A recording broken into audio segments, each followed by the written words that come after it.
Olá a todos. Sejam muito bem-vindos ao nosso canal. Hoje vamos mergulhar em duas histórias inspiradoras retiradas do livro A Lei e a Promessa, de Neville Goddard.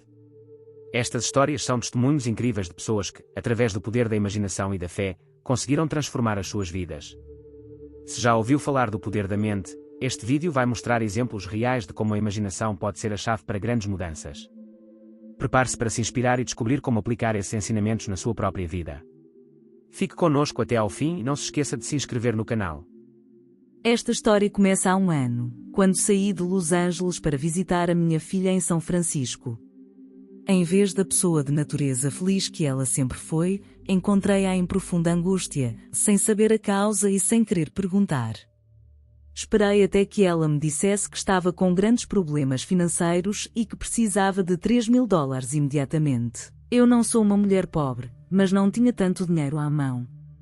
Conhecendo a minha filha, sabia que ela não aceitaria de qualquer maneira, então ofereci-me para lhe emprestar o dinheiro, mas ela recusou.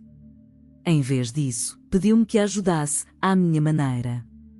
Ela quis dizer usar a minha imaginação, pois eu já tinha falado muitas vezes sobre os ensinamentos de Neville Goddard, e algumas das minhas palavras deviam ter feito sentido para ela. Imediatamente concordei com esse plano, com a condição de que ela me ajudasse a ajudá-la. Decidimos criar uma cena imaginária que ambas praticaríamos, que envolvia ver dinheiro a chegar de todos os lugares até ela. Nós imaginávamos que o dinheiro estava a fluir para ela de todos os cantos, até que ela estivesse no meio de um mar de dinheiro. Fazíamos isto sempre com um sentimento de alegria, sem pensar nos meios, apenas com felicidade para todos. A ideia tomou conta dela, e eu sei que isso foi o que motivou o que aconteceu. Alguns dias depois, ela certamente tinha se transformado de volta à pessoa feliz e confiante que sempre foi, embora não houvesse qualquer evidência de dinheiro real a entrar na altura. Eu voltei para casa no Oriente. Quando cheguei, recebi uma chamada da minha mãe, uma adorável senhora de 91 anos, a pedir que fosse vê-la. Eu queria um dia de descanso, mas ela não podia esperar, por isso fui imediatamente. Depois de me cumprimentar, ela entregou-me um cheque de $3.000 para a minha filha. Antes que eu pudesse dizer algo, entregou-me mais 3 cheques, totalizando $1.500, destinados aos netos. O motivo? Ela explicou que, no dia anterior, de repente decidiu dar o dinheiro que tinha para aqueles que amava, enquanto ainda estava viva para ver a felicidade deles ao recebê-lo. Isto teria acontecido de qualquer maneira? Não, definitivamente não. Poucos dias antes, a minha filha estava em desespero devido à sua necessidade financeira. Então, a sua transformação repentina para um estado de alegria fez-me perceber que o seu ato imaginário causou essa mudança maravilhosa, trazendo não só grande alegria para a receptora, mas também para a doadora. PS, quase me esqueci de acrescentar que, entre os cheques generosamente dados, havia um para mim também, no valor de $3.000.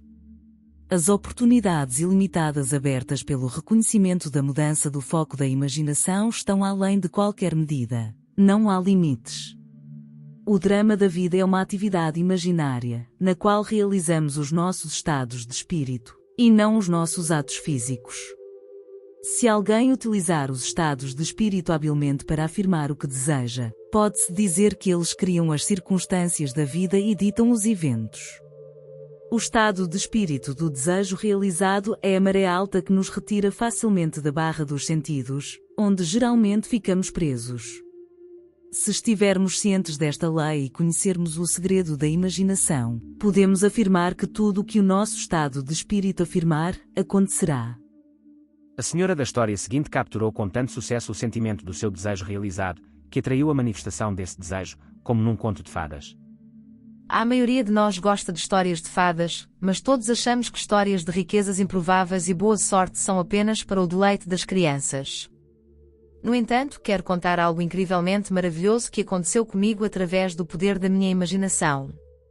E eu já não sou jovem. Vivemos numa época em que as pessoas não acreditam nem em fábulas nem na imaginação, mas, mesmo assim, tudo o que eu poderia crer nos meus devaneios mais loucos foi-me dado pelo simples uso do que você ensina, que imaginar cria a realidade, e o sentimento é o segredo da imaginação. Na época em que esta coisa maravilhosa aconteceu comigo, eu estava desempregada e sem família. Precisava de quase tudo. Para encontrar um emprego decente precisava de um carro, e embora tivesse um, ele estava tão desgastado que estava prestes a desmoronar. Estava atrasada na renda, não tinha roupas adequadas para procurar trabalho, e hoje não é fácil para uma mulher de 50 anos candidatar-se a um emprego de qualquer tipo. A minha conta bancária estava quase esgotada e eu não tinha amigos a quem pudesse recorrer. Mas eu assistia às suas palestras há quase um ano, e o meu desespero obrigou-me a colocar a minha imaginação à prova. Na verdade, eu não tinha nada. Era natural para mim, suponho, começar por imaginar tudo o que precisava, mas eu precisava de tantas coisas em tão pouco tempo, que me senti exausta quando finalmente terminei a lista. A essa altura, estava tão nervosa que não conseguia dormir. Certa noite, numa palestra, ouvi-o falar de um artista que captou o sentimento da palavra, como você chamou, de não é maravilhoso, na sua experiência pessoal. Comecei a aplicar essa ideia ao meu caso. Em vez de pensar e imaginar cada item de que precisava, tentei capturar a sensação de que algo maravilhoso estava a acontecer comigo, não amanhã, não na próxima semana, mas agora.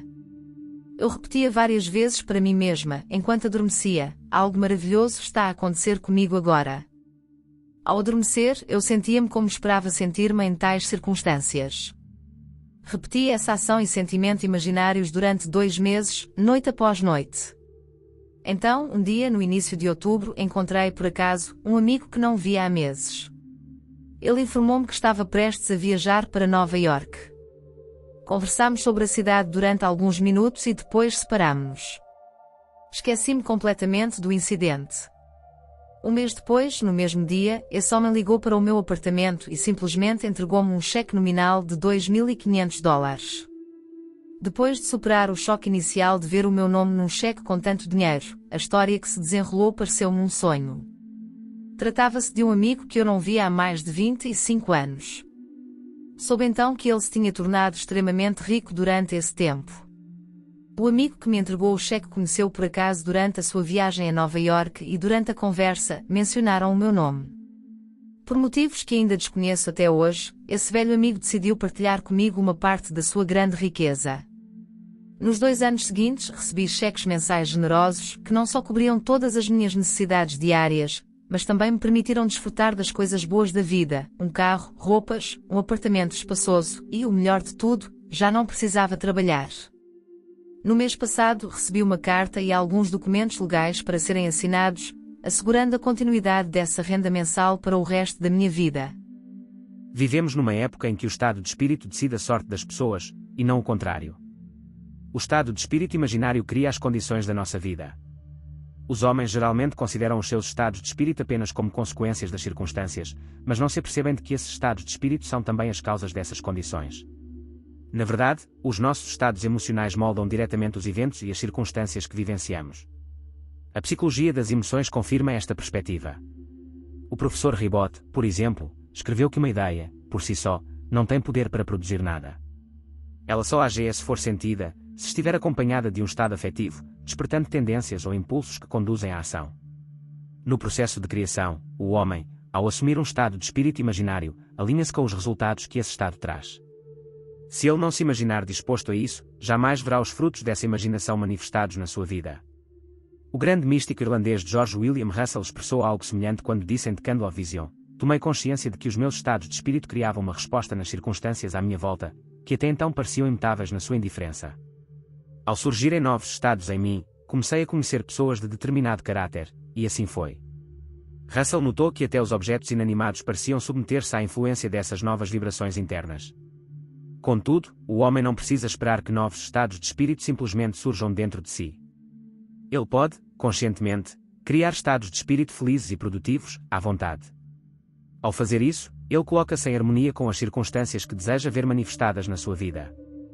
E assim chegamos ao final destas histórias incríveis de transformação, mostrando como a imaginação e o foco podem realmente mudar vidas. O poder que cada um de nós tem em mente é ilimitado, e as lições de Neville Goddard provam que, ao mudar os nossos pensamentos, mudamos a nossa realidade. Espero que estas histórias tenham inspirado você a acreditar mais na sua capacidade de criar o futuro que deseja. Se gostou do vídeo, não se esqueça de deixar o seu gosto, comentar a sua parte favorita e partilhar com amigos. E claro, inscreva-se no canal para não perder mais conteúdos como este. Muito obrigado por assistir e até à próxima.